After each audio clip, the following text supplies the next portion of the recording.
A brand new season on the Challenger Series roars to life. We're back to Africa. It's the Ballito Pro Presented by O'Neill. Stop one on the Challenger Series. And arrivals this morning, they've been blessed with some pumping surf over the last few days. Plenty of warm-up laps have gone down. This is some pretty heavy conditions. Everyone getting their wave count up and ready and dialed in. All the equipment prepared. And it's all about delivering here on the Challenger Series. As we see some of the local standouts from this region in South Africa, using the familiarity with the spot and the way. They've had big results here in the recent past. And then, of course, the best from across the world. Some big names with tons of experience. Some very highly rated youngsters as well. Talking about CT vets, kick-ass Fred Moraes there with Guillaume Ribeiro, two of Europe's finest. They'll be looking to deliver out here as we see a typical beautiful sunrise here on the Qualification coast. And those beautiful colors, they always look dreamy from the beach and look even better when you look out and see lines, crisp lines in off the Indian Ocean. It's exactly what we got this morning as we'll check the paddle out. Beautiful scenes here in Ballito for stop one on the Challenger Series this year. And really the expectation to get underway here. And we're going to see some fun action. We're going to get some great insights from my friends in the booth. Jessie JJ Starling, Greg Elmsley, I'm Paul Evans. How you guys doing? Great. It's so nice to be back in South Africa, be back hanging out with you guys, and to have fun waves at Ballito this morning. Absolutely, and looking decent out there this morning. We love Ballito, we love the Dolphin Coast. Best place to be in South Africa during the winter months. Time to go down and get the call this morning. The Fru Brew, Mike Fru, he's with Travelogi. Morning, boys. Thank you, Paul. It's a beautiful offshore morning down here at Qualification. The sun's about to come out. I'm with Travis from Tours and Competitions. Travis, what's the call? Easy call today, Mark. The waves are absolutely firing. We're going to get going 7:15 a.m. start with men's round one, followed by women's round one, and then we're going to get 2 heats of men's round two done this afternoon, conditions permitting. It looks like it's lined up to be a great day. And Travis, just a quick one on the forecast for today and looking into the rest of the week. Yeah, I mean, today looks like a good day all day. The wind is going to tack slightly southeast, but it's going to be light all day. So the main concern is maybe the high tide in the afternoon, but seems like there's enough swell today to get through it. And then the rest of the week, really good conditions, fun waves. The swell goes a little bit more east, so it'll change things up a little bit. But it looks like almost every day we're going to have fun waves this week and some nice weather, so looking forward to it. Good stuff, Travis. Back to you, Paul. Yeah, love it. Thanks, Mike. Trav looks cozy, but he looks focused, doesn't he? He does. It actually does have quite a brisk air to it this morning out there, but during the days it is really warm. And I agree, the waves look really fun today, so let's run some heats. Yeah, as we mentioned, it's been pumping the last few days, right? And just maybe it's a touch smaller today, but super clean out there, Greg. Yeah, you saw on the horizon there the back end of that cold front just moving past north, and it's still producing those nice straight lines still out of the south and looking really lined up, a touch smaller than yesterday, but clean conditions. Well, let's see what we're looking at for the coming days, for the rest of the competition with our Surfline forecast.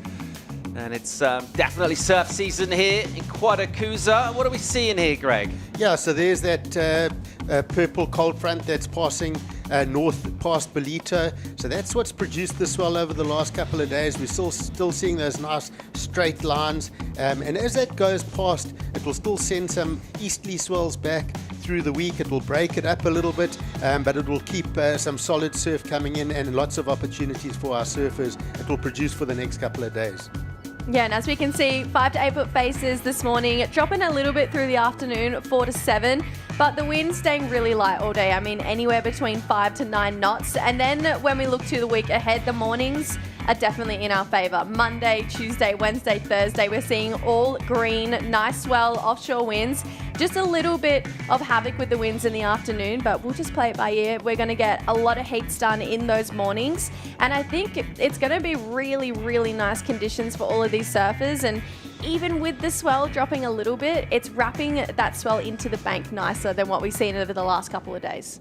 Yeah, and with that, there's a lot of sand all along Willard Beach, from bogs at the top through bathers right down to Sunrise. So there's enough sand in the lineup. Even with the higher tide, we'll see a decent surf. Yeah, a lot of our competitors pretty stoked with the warm-ups they've been able to do up and down this coast over the last few days. So looking forward to a really fun week of surfing here, and looking forward to a big year as well on the Challenger Series. And there have been a couple of changes. We've kind of tweaked things a little bit. Let's dive into it. Some major talking points for some of the things that we've mixed up a touch this year. Yeah, definitely. I feel like the Challenger Series is so entertaining no matter where we go across the world, but we do have a little bit of a tweak this year. So we've got 5 events across all of our different favourite stops that we go to. Top 10 men and top 6 women will qualify for the championship tour. Best 4 results count towards your ranking. However, this is the tweak. We now have QS 6000 international events that any of these surfers can go and compete in, and 1 result from those events can now count towards your Challenger Series rankings. So if these guys are starting off the year with a couple of bad results, they can take to a few of those international QSs and get 6,000 points with a win, which is about equivalent to a Challenger Series semi-final. So really crucial that all of these competitors do go and do those QSs as well. Yeah, it's an interesting point, and it's about management. You know, we got 9 months of just over 9 months of Challenger Series competition, and it's like a heat. If you start badly, you're going to have to get an excellent score at the end. Same as the competition. You start badly, you're going to need a big result, an excellent result. But keep it consistent, start well, aim for those quarterfinals. That's where you start gathering those points on average, and that's what you got to look for, good management. Yeah, of course, starting over in South Africa as well could be a boost for surfers from this region to be at home, be able to kick off their Challenger Series campaign. Speaking of which, of course, we had a huge result, an incredible result for the locals here last year for the men, with Luke Thompson going all the way for the win, and it rocketed him to the CT. As we just look back at some of this vision, one of the all-time great CS wins. This was incredible. Yeah, not many people can say that they've won in their hometown, but Lukey, one of those few that can say it, and this really did just send him on his trajectory to the championship tour. He had his mum, his stepdad, his sisters on the beach supporting him, and also all of his hometown friends. But Greg, we know that this was so much more than a win for Luke. This was a win for South Africa as well. Yeah, Luke was the people's champion, and you know, everyone loves Luke. He gives everyone the time of day. He's a cool guy, he's polite, he's friendly, and he gives a lot back to South African surfing. Yeah, incredible performance from him. This whole nation got behind him, but a little more to it than just those good vibes on the day, because it's super significant. Obviously, we're trying to qualify here, and you can see some very positive correlation in terms of winning this event and getting on tour the next season. Yeah, as far as we can see, it's about a 100% strike rate. If you win this event, you are going to go to that championship tour. Even more exciting is that some of these names are back in the draw. Luke Thompson, Cole Hausman, Rio Wider. So a lot of people chasing another victory here. But Ballito has proven time and time again to be really crucial to get onto that CT. Rather come out blazing and if you're going to get one win on tour, would you rather get the first event or finish strong, Greg? I mean, getting a good start's good, isn't it? I think the surfers are aiming to win all their events. But it's interesting. We've got 10 championship tour men surfers and 7 championship tour women surfers in this event. Okay, well, Waves obviously the big draw card. That's why we're here in beautiful Quadakuza. But there's a lot more to the region than just that. Let's find out a little bit more about this beautiful region of Quadakuza.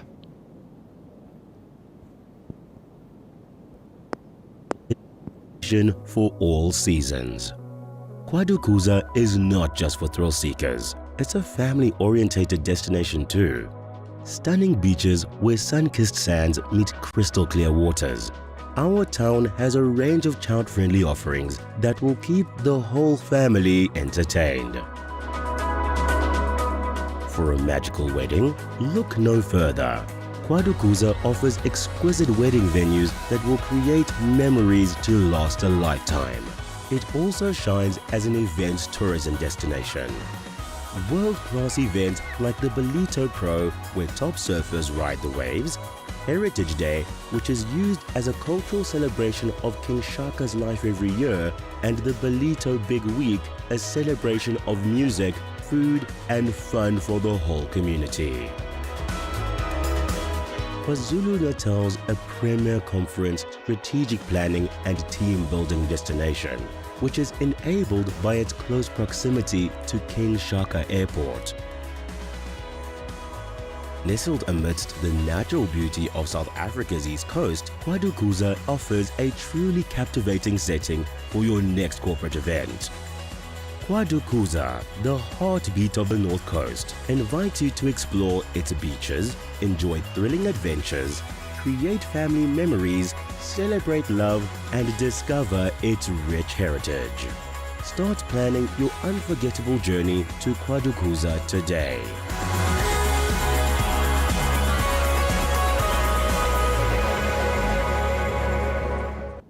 Always a pleasure to be back in this part of the world, and surfers having great memories from here, in particular the ones that have had major success out in this event, as we cast our minds back again to last year and another incredible win that also rocketed Nadia Erostarbe as a rookie onto the CT, and where she's blown a few minds really with the skills. That backhand turn, there's a lot of people talking about that. Yeah, it's wild how much confidence she has now, and a lot of that is attributed to this win here in Ballito. Her backhand hits last year were massive. I'm not surprised that she went all the way to the win, but like I mentioned, this really did just set her on the road to that championship tour. She's carried on that energy and now is just surfing so big. I mean, those performances at Snapper Rocks were out of this world, and I feel like Nadia's going to be a really big threat for potentially a big result towards the end of the year.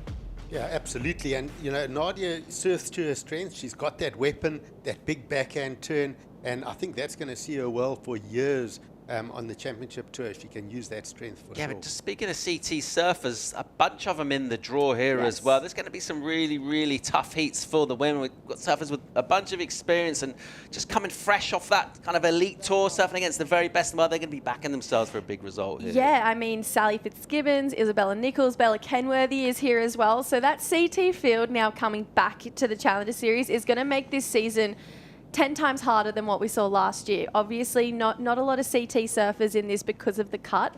This year, we've got people fighting for their careers. They want to stay on tour. This is going back to that old system where you have to do these double tours, and I actually really enjoy it. In terms of that gap between those two tours, between the CT and the CS, Greg, do you see that widening? Is that narrowing? Where are we at with coming up against the very best from the CT in terms of being a challenger and trying to get there yourself? Yeah, as you go through the tours, the level definitely jumps. You start at QS up to Challenger and into CT. And you certainly see it with a surfer like Luke Thompson. He's come back from the championship tour this year, and the surfing he's doing, I can see his level has jumped for sure. All right, love it. Well, obviously, qualification is the name of the game here, but we've had a couple of tweaks as well into our CT season this year. Just make things up slightly towards the end of the year. So, something new. CT number 11, Siargao, the Philippines, Cloud 9. Absolutely iconic venue. That's a brand new addition. And then, of course, Abu Dhabi will come just after that. So we just shuffled that a bit. Paniche coming a little earlier now. So part of the regular season, we'll have an extended field. Great news for surf fans over in Portugal. We'll get the whole tour over there. So a couple of tweaks. Jesse, you know Cloud9 real well. I think everyone's pretty stoked about that. Oh, you got to be. If anyone has an issue with Cloud9, they obviously haven't been there before. It is hands down one of the most beautiful parts of the world that I have ever been to. The people are incredible and the wave is phenomenal as well. So that's a really fun addition to the tour. And I know I'm not the one competing, but there is no complaints from me, the fact that we get to see even more surfing this year. Yeah, an addition to the tour, another event, another opportunity, Greg. Yeah, and I like the post-season as well. You've got Cloud9, which is a tube ride and high performance. You've then got the pool in Abu Dhabi, which is an even playing field for everybody. And then, of course, the creme de la creme, Pipeline. We always talk about Pipeline, the big finish in heavy water. Beautiful vision here as we'll fly over Willard Beach here in Ballito and getting ready to kick things off here this morning as we just look out to see we've got those crisp lines coming through and some good energy out of the Indian Ocean. We saw on the Surfline forecast that swell just wrapping around the tip of Africa, coming from a decent direction. Saw a few good warm-up waves go down this morning. We're underway here. Let's go. Yeah.